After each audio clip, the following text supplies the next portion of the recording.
자, 말씀을 보죠. 아모스 7장입니다. 호세아, 요엘, 아모스지요.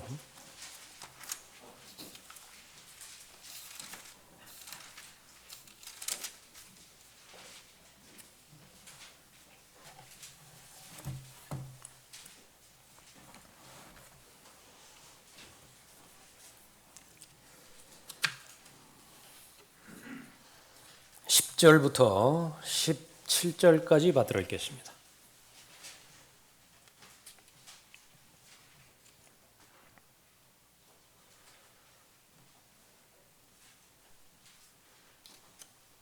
선지자 아모스가 베델에서 겪은 아주 고난, 수모, 그것을 기록한 본문입니다. 10절에 그때 베델의 제사장 아마샤가 이스라엘의 여로보암 왕에게 사람을 보내어 아모스가 이스라엘 집 가운데서 왕을 대적하여 음모를 꾸몄으니 이 땅이 그의 말들을 견딜 수 없나이다 하였으니, 이 북쪽의 왕국 이스라엘은 이 베델에 금송아지를 세워놓고 우상을 섬겼는데 전 국가적으로 다 우상 숭배자였습니다. 그 제사장 역할을 하는 사람이 아마샤였어요. 그 우두머리가 아마샤였습니다. 그런데 그 아마샤가 여로보암 왕에게 이 하나님의 선지자 이 아모스를 탄핵하는 말입니다. 그 사람 잘못되었습니다. 그렇게 말하는 거죠. 11절에 이는 아모스가 이같이 말하기를 여로보암은 칼에 죽을 것이요 이스라엘은 반드시 그들의 본토에서 사로잡혀 가게 되리라고 하기 때문이라. 아마샤가 또한 아모스를 말하기를 오 너 선견자여 가라. 너는 유다 땅으로 도피하여 거기에서 빵을 먹고 거기에서 예언하되. 이제는 아마샤에게도 아모스에게도 그대로 말을 하지요. 비아냥거리고 무시하고 멸시하고 또 잔인하게까지 모욕하는 말입니다. 여기에 빵, 이것은 생활 수단을 말하는 거죠. 그 생활 수단을 위해서 예언을 하라. 그러나 이곳에서는 지금 내가 하는 것처럼 그렇게 예언하면 빵을 먹지 못할 것이다. 13절에 베델에서는 더 이상 예언하지 말라. 이는 그곳이 왕의 예배당이요 그곳이 왕의 궁정임이라 하니라. 지금 왕은 경배를 하는데 예배를 하기는 하는데 무엇을 예배를 하는 것이냐? 금송아지를 예배를 해요. 각종 우상을 예배를 하는 것입니다. 왕이 이제 그 우상에게 베델에 있는 우상에게 갔을 때 거했던 곳이 이제 베델이죠. 거기에서는 더 이상 예언하지 말라. 왜 그러냐면 거기가 왕의 예배당이다. 왕의 궁정입니다. 그렇게 말하는 것입니다. 여기에서 이제 금송아지 숭배, 이것은 국가 종교가 돼버렸어요. 완전히 국가 종교가 돼버린 것입니다. 14절에 그러자 아모스가 대답하여 아마샤에게 말하기를 나는 선지자도 아니요 선지자의 아들도 아니라 다만 나는 목동이요 뽕나무 열매를 거두는 자였노라. 내가 양떼를 따라가는데 주께서 나를 취하셔서 주께서 내게 말씀하시기를 가서 내 백성 이스라엘에게 예언하라 하셨느니라. 아마샤가 공갈하고 협박하고 위협하는 그 말에 대해서 이제는 자신이 어떻게 부름받았는지, 어떻게 하나님께 주신 사명을 감당할 수밖에 없는 것인지 입을 열어서 시작합니다. 가서 내 백성 이스라엘에게 예언하라 하셨느니라. 여기에는 아주 단호함이 포함되어 있습니다. 어떠한 박해와 또 반대에 부딪힌다 하더라도 하나님께서 내게 주신 말씀, 이것은 내가 증거하겠다. 그 결심이 드러난 부분입니다. 16절에 그러므로 이제 너는 주의 말씀을 들으라. 내가 말하기를 이스라엘을 대적하여 예언하지 말며 이삭의 집을 대적하여 내 말을 떨어뜨리지 말라 하는도다. 그러므로 주가 이같이 말하노라. 내 아내는 성읍에서 창녀가 될 것이요 내 아들들과 딸들은 칼에 쓰러지리라. 내 땅은 줄을 재어 나뉠 것이요 너는 오염된 땅에서 죽을 것이며 이스라엘은 반드시 자기 땅에서 사로잡혀 갈 것이니라 하시니라. 하나님의 승인 하에서 저주의 그 선포의 말을 하는 것입니다. 자, 하나님께서 사용하시는 사람이라고 하는 제목으로 말씀드리겠습니다. 우리가 방금 한 본문 그렇게 살펴봤던 것처럼 이 배경이 너무 열악합니다. 아모스가 살았던 이 시대적 배경이요. 악으로 점철되어 있고 또 영적인 탈선으로 계속해서 이루어져 가고 있습니다. 그것을 다루는 책이 아모스서예요. 하나님께서는 이스라엘 백성을 선택하셨고 이스라엘 백성이 마땅히 걸어가야 되는 길을 제시하셨죠. 하나님은 주시는 분인데 바로 그 길까지도 보여주신 것입니다. 이스라엘의 결정은 하나님의 그 뜻과 반대되어지는 다른 길을 걸어가기로 선택했습니다. 그런데 다른 길을 걸어가면서도 모양만큼은 하나님께서 말씀하시는 모양을 갖추기를 원했어요. 다시 말하면 다른 사람이 나를 바라볼 때에 내가 영적인 사람으로는 비춰주기를 바랬습니다. 하나님을 인정하고 또 하나님의 사람이라고 하는 그 말을 듣기는 바랬어요. 그러나 마음 속에는 탐심으로 시작되어서 온갖 다양한 우상을 숭배하는 우상 숭배자가 되었던 것이죠. 신약에서도 경건의 모양은 있으나 경건의 능력은 부인하는 자들에 대해서 말하고 있죠. 또 하나는 그 십자가를 계속 말하지만은 정작은 십자가의 원수들로 행하는 자들이 있습니다. 모두가 다 하나님과 관계없는 무관한 사람들을 말하는 것이 아니라 이스라엘 안에서 발견되는 사람이고 또 교회 안에 이미 들어와 있는 그런 사람들이죠. 정작 마음의 중심에서는 물질의 신을 섬기고 있습니다. 마음의 중심에서는 자기가 이미 신이 되어버렸어요. 그러니까 자신을 섬기고 그러한 우상들을 섬기고 있음에도 불구하고 또 하나의 욕심, 그것은 다른 사람이 나를 영적으로 바라봐 주었으면 좋겠다라고 하는 것입니다. 그래서 이게 이 본문에 보면은 이 제도상에는 아무런 문제가 없어요. 그러니까 제사도 그대로 있고요. 그 다음에 제사장의 직분, 그것도 그대로 있는 것입니다. 하나님은 사람이 아니시지요. 사람은 외모로 보고 외모로 평가를 합니다. 또 그럴 수밖에 없어요. 속 마음을 볼 수 있는 능력이 없기 때문에 그렇습니다. 그러나 하나님께서는 위선적인 속 마음을 꿰뚫어 볼 수 있는 통찰력이시죠. 그 마음에 변화가 이루어지지 않을 것을 보시고 이제는 그 심판을 행하기로 결정을 하십니다. 그러나 하나님은 자비의 하나님이세요. 심판을 내리시기 전에 또 한 번 마지막 기회를 주시는 것입니다. 그것이 선지자들이 많은 선지자들을 보낸 것이 마지막 한 번의 기회가 더 주어진 것이죠. 그런 목적으로 선지자 아모스를 선택하셨고 또 일으켜 세워주셨습니다. 그 입에 하나님의 말씀을 넣어주셨죠.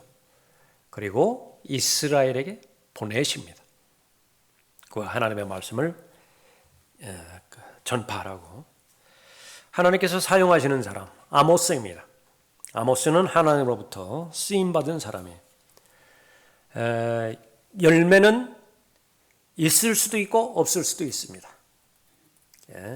베드로가 한 번 설교했을 때에 수천 명의 사람이 구원받고 교회로 붙여지는 그런 열매가 있을 수도 있고요. 예레미야처럼 말씀만 전파하는데 아무 열매가 없어요. 회개에 합당한 열매가 없어요. 상관없어요. 그러니까 모두가 다 하나님으로부터 쓰임받은 사람이고 하나님으로부터 신실한 사람이라고 인정을 받았던 그런 사람입니다. 하나님께서 찾으시는 사람, 하나님께서 쓰실 만한 사람이 누구인가? 그것을 계속해서 찾고 있는 것입니다. 그러면 이 사실을 누가 가장 간절한 마음으로 하나님으로부터 쓰임받을 수 있는 것이냐? 하나님의 마음에 동의할 수 있는 사람입니다. 그 사람이 얼마만큼 능력이 탁월한 것이냐? 그 사람의 배경이 얼마만큼 다른 사람에 비해서 가능성이 있는 것이냐? 그것은 문제가 되지 않고요. 얼마만큼 하나님의 마음에 맞는 사람으로 발견되어지는 것이냐? 다시 말하면 소원이, 나의 소망이 나도 하나님으로부터 쓰임 받았으면 좋겠다. 어려운 말 아니에요. 어려운 말 아니에요. 서울대학교가 나를 자신의 학교의 학생으로 인정해 줬으면 좋겠다. 내 안에 그런 간절한 마음이 있어요. 내가 해야 될 것은 무엇이냐? 최선을 다해놓고 간절히 바라는 것입니다. 기대가 있어요. 예. 지금은 욕은 먹지만은 여당이니 야당이니 좌파니 우파니 그런 것 그럴 것 없이 한 가지 우리가 교훈으로 삼을 수 있다라고 하는 것은 저 사람들은 간절히 바라는 게 있어요. 간절히 바라는 것이죠. 그것을 얻기 위해서는 수단 방법 가리지 않아요. 그런데 그 사람들에게 손가락질 하는 것은 좋아요. 그 사람들을 내 기준에서 비평하고 비판하는 것 좋아요. 그런데 그렇다고 한다면 그 사람들을 비판하는 나의 간절함은 무엇이냐? 여기에 답을 하지 못한다라고 한다면 아쉬워요. 그 사람들이 그런 면에서 나아요. 분명하고 명확한 목표를 가지고 있는 사람이고 그것을 소유하고 성취하기 위해서 자신이 할 수 있는 모든 것을 다 하는 사람을 말하는 것입니다. 예? 우리 주변에는 그런 부분들이 깔려 있죠. 건강을 추구하는 사람도 있고 돈을 추구하는 사람도 있고 또 출세를 추구하는 그런 사람들도 있습니다. 다 쓰임받고 싶어요. 원하는 학교로부터 쓰임받고 싶고요. 원하는 직장과 또 원하는 영역에서 쓰임받고 싶은 것입니다. 세상에서 인정받고 싶은 것이에요. 그 힘이 오늘 하루를 살아가게 하고 오늘 어려운 여건들을 극복하게 만드는 것이죠. 신약으로 넘어가면 모든 사람이 그랬지만은 바울 같은 경우에는 대표적인 사람이었죠. 구원받은 다음에 가장 비참한 것은 더 이상 하나님께서 쓰시지 않는 거예요. 구원받은 다음에 가장 비참한 것은 지금까지는 너무 잘 쓰임 받았는데 높은 선반에 얹혀져서 계속 먼지가 쌓이는 것입니다. 그 사람이 하는 말은 계속 과거에 하나님께서 나를 이렇게 사용하셨다. 그 말밖에 없어요. 되뇌 있는 말밖에 없어요. 그 사람이 하는 간증은 구원 간증밖에 없어요. 나는 이렇게 구원받았다. 나는 이렇게 구원받았다. 그러한 모든 것들이 다 귀한 것이지만은 하나님의 말씀에 비추어 봤을 때에 왜 바울이 자신의 구원받은 하나님의 자녀들을 그릇에 비유를 하고 그 그릇을 계속해서 청결하게 깨끗하게 잘 유지를 해야 되는지 말하는 것은 계속 쓰임받기 위해서였던 것이죠. 우리 모두가 다 하나님께서 아모스를 사용하셨듯이 하나님 앞에 쓰임을 받아야 되는 것입니다. 하나님께서 어떻게 사람을 사용하시는 것인가 본 말씀을 통해서 세 가지 단계로 살펴보도록 하죠. 제일 첫 번째로 하나님께서는 평범한 사람을 부르심으로 인해서 하나님께서 사람을 사용하기 시작하십니다. 14절 보십시오. 그러자 아모스가 대답하여 아마샤에게 말하기를 나는 선지자도 아니요 선지자의 아들도 아니라 다만 나는 목동이요 뽕나무 열매를 거두는 자였노라. 아모스는 선지자가 아니었습니다. 하나님께서 쓰시는 데는 제한이 없습니다. 하나님께서 에레미야를 사용하실 때에 에레미야는 선지자로 부르셨어요. 그것도 뱃속에 있을 때부터 너를 짓기 전부터 에레미야를 알았다 그렇게 말씀하십니다. 그래서 태에서 나오기 전에 거룩하게 다시 한번 구비시켜 주셨고요. 또 선지자로 삼으셨는데 유대뿐만 아니라 민족들의 선지자로 그렇게 정하였다 그렇게 말씀하고 있는 것입니다. 그러나 아모스는 그런 선지자가 아니에요. 모태신앙이 아닙니다. 선지자의 가족도 아니고 또 선지자 학교도 졸업한 것이 아니었어요. 살고 있는 곳은 특호아 지역이라고 하는 아주 이름 없는 무명의 마을이었습니다. 그러니까 너무 자연스러운 것이 무슨 아모스의 존재조차도 모르겠지요. 인정받는 사람도 아니었고 드러난 생애도 뚜렷한 특별한 일도 행하는 사람이 아니었습니다. 우리의 모습입니다. 여러분의 모습이에요. 과거가 어떠하였는지 하나님을 섬기는 데 있어서는 전혀 문제가 되지 않는 것입니다. 우리는 다 어떤 사람이었는 것인가? 그냥 평범한 사람이었는데요. 그 평범하다라고 하는 것을 하나님의 관점에서 한꺼풀 벗겨보니까 그 평범한 그 실체가 음행하는 자들이었대. 음행하는 자들이나 우상 숭배하는 자들이나 간음하는 자들이나 여자처럼 행세하는 자들이나 남자 동성 연애자들이나 도둑질하는 자들이나 탐욕을 부리는 자들이나 주정뱅이들이나 욕설하는 자들이나 착취하는 자들은 하나님의 나라를 상속받지 못하리라. 구원받기 전에도 이러한 본성이 그대로 있었어요. 이 본성이 활성화돼서 밖으로 드러난 사람도 있고 아직까지 활성화되지 않아서 휴화산, 그죠? 그 안에 마그마 용암은 가득 채워져 있는데 조건이 맞지 않았다 뿐이어서 아직 폭발하지 않는 그런 부분이었습니다.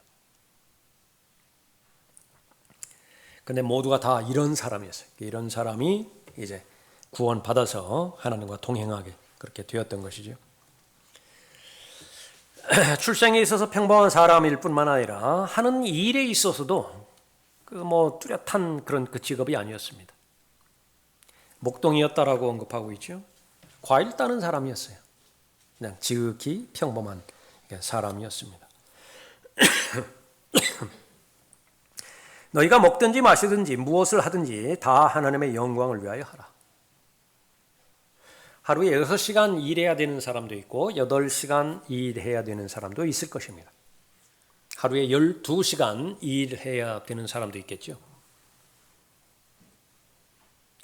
밤낮이 계속 바뀌면서 일해야 되는 사람도 있고 다양할 것이에요. 그건 문제가 되지 않습니다. 어떤 일을 하든지 무엇을 하든지 그것이 다 하나님을 바라봤을 때에 숨기지 않을 일이면 돼요. 하나님 앞에 다 드러내놓고 그 일이 잘 되도록 하나님께서 복 주시라고 기도할 수 있는 일이면 됩니다.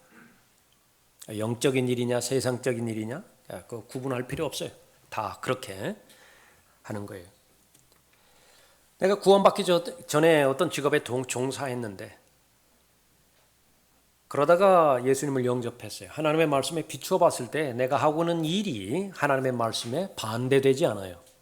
계속 하는 겁니다. 복 주시라고 기도하는 것이에요. 그러나 거기에 대해서 하나님의 말씀에 상충되는 부분이 있다 그러면 기도하라는 거예요. 또 믿음이 성장하게 됨에 따라서 현재 있는 일들을 통해서 하나님을 영화롭게 해드리고 그 다음에 계속해서 하나님 앞에 자신의 몸을 맡기고 헌신하고 또 주어지는 시간대로 하나님의 말씀을 공부하는 것이지요. 그러면 이제 하나님의 영광을 위해서 하나님께 주시는 은사대로 하나님께 주시는 믿음의 분량대로 내가 해야 될 일이 있습니다. 내가 가장 큰 해야 될 일은 무엇이죠? 제일 커다란 일은요. 내가 누구인지 시인하는 일입니다. 하나님께서 보실 때 그거보다 더 큰 일 없어요. 사람들 앞에서 나는 그리스도인입니다. 이 말이에요. 어렵습니까? 예, 어려운 일이에요. 그것은요, 성령 하나님께서 인도하지 않으면 그 말은 못해요. 안 나옵니다. 여러분들이 다 경험자예요. 예. 그것은 너무 쉽게 내 일상생활이 됐는데 큰 감사를 하나님 앞에 드려야 돼요. 그만큼 은혜가 많다는 말이고요. 은혜 아래에서 아주 강건한 삶을 잘 살 수 있다라고 하는 말입니다. 조금 더 이제 하나님께서는 욕심을 주십니다. 열망을 주세요. 예. 당신도 하나님의 사람이 될 수 있습니다. 당신도 그리스도인이 될 수 있습니다. 하나씩 알려주시는 것이죠. 하나님의 부르심이 있다라고 한다면 이제 하나님께서 쓰시는 사람이죠. 구체적인 영역에서 특별한 목적을 가지고 하나님께서 부르셨다라고 한다면요, 내 안에서 지금 내가 하고 있는 일들, 내가 투자하고 있는 시간들이요, 못마땅해지기 시작해요. 지금까지는 하나님 앞에 감사드렸던 일들이라고. 하나님 앞에 적극적으로 간구하고 하나님 앞에 도움을 요청했던 그런 일들인데 내가 마땅치 않아요. 빨리 이것 끝나고 내가 하고 싶은 일, 그 일을 좀 했으면 좋겠어요. 거기서부터 하나님의 콜링은 시작이 됩니다. 하나님의 부르심이에요. 예? 그렇게 해서 제일 첫 번째는 내가 지금 하고 있는 일에 신실하면 됩니다. 열심히 해야 돼요. 지금 있는 일을 허황되게 하고 함부로 하고 성실하게 하지 않고 그냥 눈만 높아져서 하나님 앞에 헌신하고 하나님 앞에 헌신한 것이 그렇게 그런 생활 태도가 아니라고요. 그렇게 해서 작은 일에 신실하며 나갈 때에 다윗 같은 경우에도 목동이었잖아요. 이 사람도 목동이라고 언급하고 있죠. 아주 아버지의 그 양무리를 한 마리도 잃어버리지 않을 그런 목표를 지니고 잘 섬겼습니다. 최선을 다해서 잘 섬겼죠. 그랬더니 그것이 시작이 되어서 이스라엘이라고 하는 하나님의 양무리를 다윗에게 맡겨주셨습니다. 하나님께서 다윗에게 평가한 것, 그것은 전쟁에서 엄청난 혁혁한 공로를 이룬 것도 아니고 무슨 골리앗을 때려 눕힌 것도 아니고요. 다윗의 속마음을 읽으셨는데 그것이 성실함이었대요. integrity. 그것이 가장 큰 능력이었어요. 하나님의 사람이었습니다. 아모스는 말하는 데 있어서도 평범한 그런 그 사람이었습니다. 말하는 데 있어서 전문 교육을 받지 않았고요. 그러나 하나님의 말씀을 넣어주신 말씀, 이 부분은 너무나 분명했기 때문에 더할 필요도 없고 거기에 삭제할 필요도 없었던 것이죠. 말하는 데 있어서 초점은 과연 이 말을 듣는 사람이 이해하느냐라고 하는 거예요. 그러니까 여러분이 하나님의 말씀을 알았죠? 하나님의 말씀을 깨달았죠? 그 말씀에 확신을 했죠. 그러면은 거의 대부분은요, 어떠한 수사법을 동원해서 전달하는 이것은 별 문제가 되지는 않습니다. 설교가 쉬운 설교가 있고 어려운 설교가 있는데 쉬운 설교는 무엇이냐 그러면 할 말이 있어서 이 강단에 올라오는 거예요. 할 말이 있다고요. 그리고 이 표현 방법이 서툴기도 하고 능숙하지 못할 수도 있고 그렇지만 그 별 문제 안 돼요. 어려운 설교는 무엇입니까? 좋은 전문적인 교육까지 훈련까지 다 받았는데 할 얘기가 거의 없어요. 그 시간을 지금 때워야 됩니다. 아주 진땀 나요. 예. 마찬가지라고. 아모스에게는 하나님의 말씀이 있어요. 그 말씀을 전달하는 데 있어서 아주 쉽습니다. 제일 먼저 하나님의 사람들이 특히 구령자라든지 거리 설교자라든지 그렇게 될 때 단문을 효과적으로 사용할 수 있으면 아주 탁월한 설교자가 될 수 있습니다. 짧게 딱딱 끊어 하는 거예요. 우리 기도하시는 분들도 보통 보면 거의 대부분 그래요. 하나님께서 용기를 주십시오. 하나님께서 이 무리에게 담대함을 주십시오. 하나님께서 이 회중들의 어려움을 알아주십시오. 기도에 응답해 주십시오. 짧게 딱딱 끝난다. 그런데 말은 잘하는데 한번 말이 길어지면은요, 그거 추적하기가 힘들어요. 처음에 시작한 것을 계속 연결해가지고 들어야 되는데 중간에서 잃어버려요. 예. 그러나 괜찮습니다. 어쨌든지 간에 하나님께서 부르시는 사람, 단순한 사람이라고 처음부터 그렇게 시작된 것이고요. 평범한 사람이에요. 그 사람의 출생, 배경, 직업, 무슨 배움의 배경 이런 거 상관이 없는 것입니다. 하나님께서 쓰시는 사람, 하나님께서 평범한 사람을 부르셨고요. 그 다음에는 하나님께서 보내십니다. 하나님께서 보내시는 사람이에요. 15절을 보십시오. 내가 양떼를 따라가는데 주께서 나를 취하셔서 주께서 내게 말씀하시기를 가서 내 백성 이스라엘에게 예언하라 하셨느니라. 그러므로 이제 너는 주의 말씀을 들으라. 내가 말하기를 이스라엘을 대적하여 예언하지 말며 이삭의 집을 대적하여 내 말을 떨어뜨리지 말라 하는도다. 하나님께서 나를 취하셨다 말씀하고 있죠. 하나님께서 손에 나를 가지셨다. 그 말입니다. 하나님 손에 붙잡힌 포로가 되었다라고 하는 그런 말이에요. 처음부터 아모스는 내가 하나님의 일, 하나님의 사역을 그렇게 행해야 되겠다. 그렇게 결심하지 않았습니다. 시작이 아모스가 아니라 시작이 하나님이셨던 것입니다. 에레미야의 고백 한번 들어보십시오. 오 주여 주께서 나를 속이셨으니 내가 속았나이다. 이런 탄원을 하나님 앞에 드릴 수 있으세요?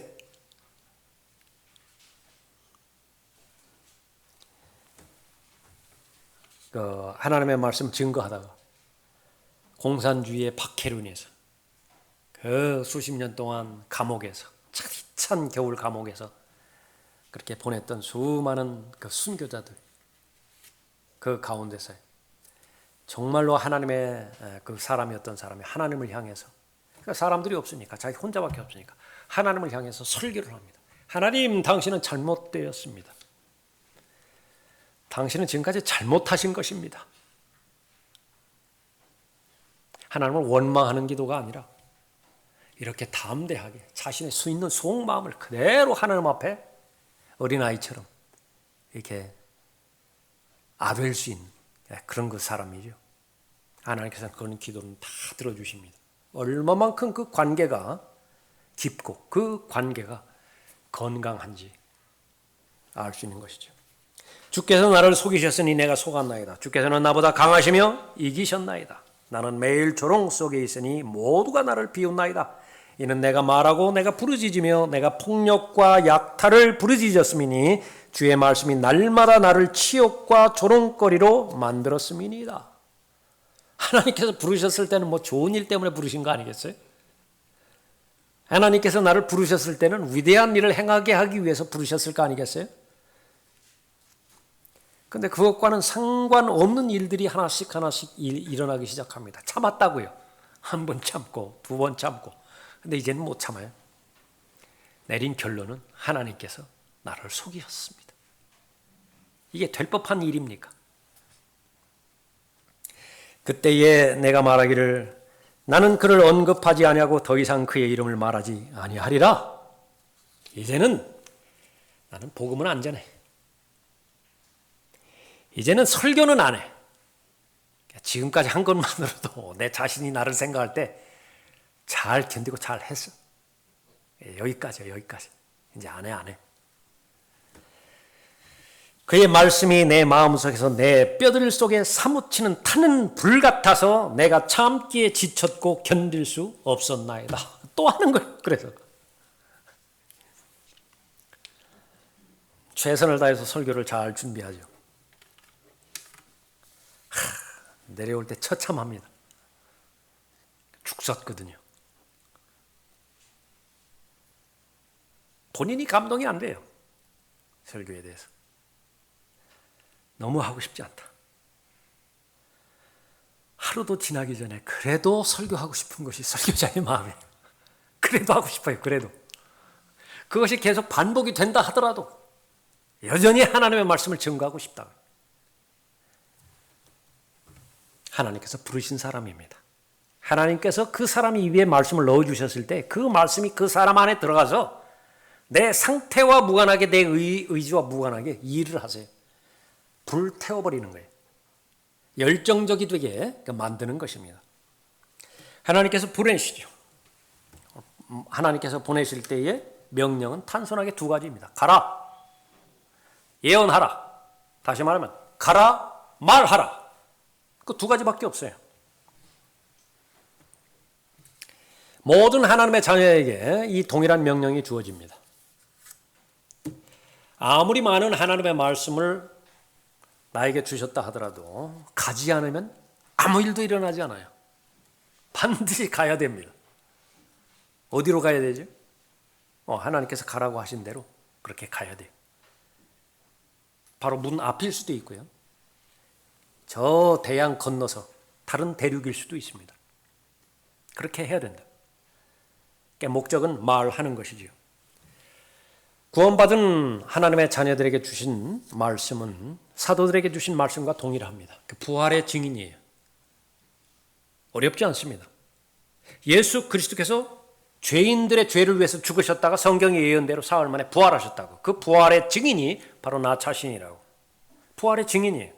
모든 하나님의 자녀들은 증인인데 부활의 증인으로 불러주셨습니다. 그런데 문제는 그 부활의 증인으로서 사실들을 증거할 때에 어떤 일들이 일어날지는 아무도 몰라요. 그런데 그 증인이라고 하는 말이 순교자라고 하는 말과 같은 말입니다. 마르터덤. 그래서 실제로는 둘 사이가 차별이 없었어요. 그 험악한 초대교회 때도 그렇고 암흑시대 때도 그렇고 더 이제 대환란 가까워지면 그렇게 되겠죠. 그렇다 하더라도 그것과 상관이 없는 것이 하나님의 사람으로서 하나님의 말씀에 순종했을 때에 세상에 줄 수 없는 확신과 기쁨과 평안을 하나님께서 허락해 주시는 것이죠. 나에게 주신 말씀이 부드러운 말씀일 수도 있고요. 또 무서운 말씀일 수 있습니다. 그러니까 나하고는 상관없어요. 받은 대로만 증거하면 됩니다. 하나님께서 나에게 주신 말씀이 절망을 느끼게 하는 말씀이든지 사람들이 들을 때에 아니면 소망을 주는 말씀이든지 그것도 상관없어요. 어떤 사람은 계속 씨를 뿌리게 하는 사역만 하게 하십니다. 열매가 없어요. 여러분이 아시는 것처럼 이 마지막 날들에 왜 이 대한민국 한국에서 이 열매들이 그렇게 없는 것이냐. 이인성 목사님이 주기적으로 말씀하셨듯이 뿌린 사람이 없기 때문에 그래요. 그럼 어떻게 되느냐? 우리가 이제 늦었지만 계속 뿌려야 되는 것입니다. 어떤 사람은 계속 열매를 맺는 사역에 참여할 수 있어요. 열매를 맺는 사역에. 다 하나님의 사역입니다. 맡겨준 일대로 하면 되는 것이에요. 물 주라고 하면 물만 주면 돼요. 심으라고 하면 심기만 하면 되는 것입니다. 열매를 따라고 하면 열매를 따기만 하면 돼요. 뽕나무 열매 따듯이. 그것이 바로 하나님께서 보내신 사람의 신실한 청지기주로서의 그 역할들을 잘 감당한 사람인 것입니다. 하나님의 말씀의 원리, 보내지요. 무엇 때문에 보내죠? 전파하게 할 목적으로. 무엇을 전파하는 것입니까? 진리의 말씀을 전파하는 것이라고요. 진리의 말씀이 무엇입니까? 그러니까 예수 그리스도께서 당신을 위해 죽으셨습니다.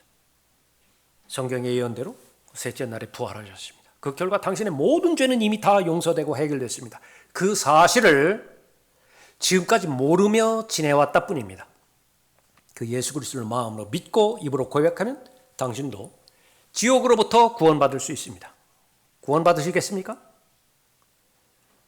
나 지금까지나 계속 교회 다녔는데 그런 말 아니고 구원받으시겠느냐라고 물어보는 겁니다. 그게 다예요. 딴 거 없다고요. 그 사실들을 진리를 전파해서 듣게 하는 것이죠. 믿든지 안 믿든지 그건 이제 그 사람 책임이죠. 그 사람이 믿으면 마음으로 믿고 입으로 고백하면 구원받는 것이에요. 그 목적으로 보내는 것입니다. 누구든지 주의 이름을 부르는 자는 구원을 받으리라. 아멘. 이거예요. 주의 이름을 부르기만 하면 구원을 받아요. 그런데 그 과정을 말씀하죠. 그런즉 그들이 믿지 아니한 이를 어찌 부르리요. 믿어야 부르죠. 믿어야. 듣지도 못한 이를 어찌 믿으리요. 전파하는 자가 없이 어찌 들으리요. 파송되지 아니하였는데 어찌 전파하리요. 하나님 보시기에 가장 기쁨의 대상이고 관심의 대상은 바로 화평의 복음을 전하는 발걸음들이라. 로마서 10장 13절 이후에서 말씀하고 있습니다. 하나님께서 쓰시는 사람, 평범한 사람이시고요. 하나님께서 쓰시는 사람, 그 사람을 보내는 사람이고 마지막 세 번째로 하나님께서는 견고하게 하시는 사람입니다. 10절 보십시오. 그때에 베델의 제사장 아마샤가 이스라엘의 여로보암 왕에게 사람을 보내어 말하기를 아모스가 이스라엘 집 가운데서 왕을 대적하여 음모를 꾸몄으니 이 땅이 그의 모든 말들을 견딜 수 없나이다 하였으니 이는 아모스가 이같이 말하기를 여로보암은 칼에 죽을 것이요 이스라엘은 반드시 그들의 본토에서 사로잡혀가게 되리라고 하기 때문이라. 아마샤가 또한 아모스에게 말하기를 오 너 선견자여 가라 너는 유다 땅으로 도피하여 거기에서 빵을 먹고 거기에서 예언하되 베델에서는 더 이상 예언하지 말라. 이는 그곳이 왕의 예배당이요 그곳이 왕의 궁정임이라 하니라. 반대에 흔들리지 않는 사람이. 근데 어떻게 반대에 흔들리지 않는 것이냐? 그런 사람으로 만들어줘요. 하나님께서. 조건은 무엇이죠? 하나님께서 부르셨다면 대답하면 돼요. 여기 있습니다. 하나님의 말씀을 넣어주시지요. 경청하면 되는 것입니다. 보내면 보내는 대로 가면 돼요. 가서 결과가 어떠하든지 간에 그 말을 선포하면 돼요. 그 말을 전파하면 됩니다. 그 말을 전달하고 설교하면 돼요. 그런데 하나님의 목적은 견고하게 만드는 데 있습니다. 하나님의 목적은 단단하게 하는 데 있어서요. 여기에는 일반적인 원리가 통하죠. 저항이 클수록 더 단단해집니다. 저항이 클수록 근력이 더 많이 형성이 되어지죠. 목표가 크면 클수록 희생의 대가는 더 많이 요구가 되어집니다. 목표가 시시해요? 희생도 시시해요. 공짜 좋아하는 것입니까? 그러니까 별로 바람직스럽지 않아요. 공짜로 얻은 것은요, 거의 가치가 없어요. 그런 것들은. 그러나 정말로 피와 땀과 눈물을 통해서 얻은 것들, 그런 것들은 고귀한 것들인 것이죠. 값진 것들입니다. 스테판이 하나님께서 넣어주신 말을 증거했더니 그 말을 듣는 모든 사람들의 마음을 상하게 해버렸습니다. 이를 부득부득 깔았어요. 스테판을 향해서 돌을 던져버렸습니다. 말씀을 전파하라고 하는 그런 부분이죠. 결국은 모든 것은 다 없어져 버려요. 돈도 없어져 버리고 세상의 명예도 없어져 버리고 무엇까지도 없어지지만 몸도 없어져 버려요. 어차피 한 번 없어져 버릴 몸이라고요. 그런데 이 몸이 어떠한 과정과 수단으로 쓰임받게 되지는 것이냐? 하나님 보시기에 단단한 믿음, 견고한 믿음, 흔들리지 않는 믿음으로 일조했다라고 한다면 그거보다 더 큰 영광이 어디 있어요? 몸의 영광이 그렇게 더 큰 영광이 어디 있겠습니까? 하나님의 사람은 그런 사람입니다. 압박에 굴복하지 않게 하심으로 인해서 견고하게 하십니다. 그러니까 우리의 기도는 수정해야 될 필요가 어느 정도 있습니다. 어려움 당하지 않게 해 주십시오. 그건 초신자 때의 기도라. 압박 자체가, 박해 자체가 없게 해 주십시오. 그건 초신자 때의 기도라고요. 그러니까 초신자의 믿음의 분량을 아시고 아예 그 박해를 허용하지 않으세요. 거의 허용하지 않으세요. 그러나 언제까지 그렇게 해야 될 거예요? 언제까지? 이제 하나님 보시기에 믿음의 한 도약이 이루어질 때 그때는 믿음이 견고해져야 되겠죠. 그래서 이제 연습을 해야 돼요. 먹이를 잡는 연습을 해야 혼자 살아남죠. 사자 언제나 어미 밑에 있는 사자 새끼로만 지낼 거예요. 그게 독립해서 나가야 될 거 아니겠어요? 그러면 스스로 사냥할 수 있어야 된다. 헤쳐나갈 수 있어야 되죠. 압박에 굴복하지 않게 하나님께서 그 압박에 노출시키십니다. 그러나 이길 수 있는 힘을 허용하게 하시는 것이죠. 어느 곳에서든지 말씀을 전파하게 하실 거예요. 그러므로 인해서 견고하게 하실 것입니다. 인본적인 사랑, 그것을 기독교에 합해버림으로 해서 기독교는 죽어버렸습니다. 구령하는 데도 마찬가지예요. 죄인을 예수 그리스도께로 인도하는 데에 아주 다정하고 친절하고 아주 부드러운 분위기로 그렇게 온다. 그거는 아무런 변화도 없습니다. 거기는 아무런 회개에 합당한 열매가 없어요. 그냥 믿어주는 거예요. 한번 그렇게 사정하니까 한번 믿어줄게. 거기는 어떤 변화도 없어요. 그래 다 그렇게 만들어버렸대. 마지막 라우디케아 교회 때가 참된 부흥은 무엇이냐? 죄인이 참으로 거듭나는 것입니다.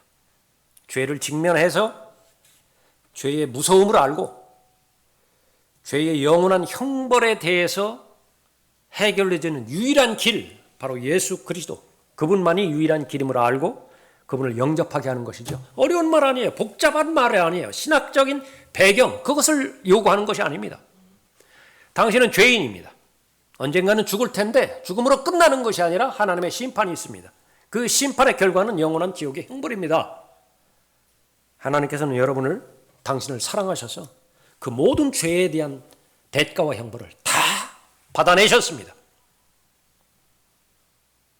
하나님으로부터 버림받음으로 인해서 다 해결해 놓으셨습니다. 그 예수 그리스도의 피를 신뢰하고 예수 그리스도를 마음으로 믿고 입으로 고백하면 구원받을 수 있습니다.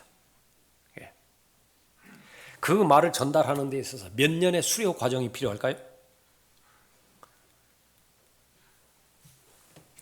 마음의 문제이죠. 믿음의 문제인 것입니다. 그리스도인이 견고하게 되는 것, 그것은 말씀을 전파함에 달려 있습니다. 부활의 증인으로서 내가 증거하는 데 달려 있어요. 하나님께서 쓰시는 사람인 것입니다. 17절 보십시오.